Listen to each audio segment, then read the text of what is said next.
Greetings! It's Maxo Diddly. Today I'm going to be showing you how you can check out a commit from a branch and then make a new branch with that commit. Let's get right into it. So, I've got a branch here. It's my main branch and I want to make a new branch, but I only want to have rep history will no longer tag everyone in the history and all of the commits before it. I don't want to have these commits up here in my new branch. I'm going to show you how you can do that. So the first step is you need to click on the commit you want to make into a new branch. Then you want to right click on it and click on checkout commit. Then you want to click on checkout if this pop-up message occurs.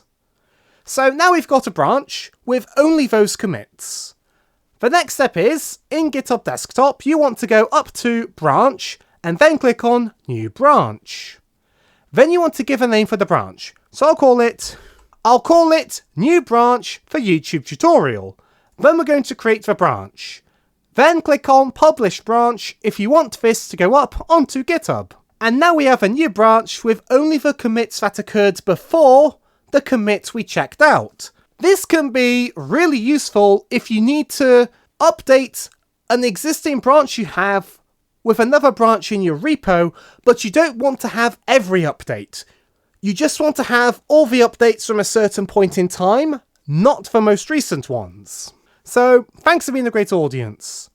Be sure to leave a like and a comment if you enjoyed, and subscribe for more tutorials. Thanks for watching.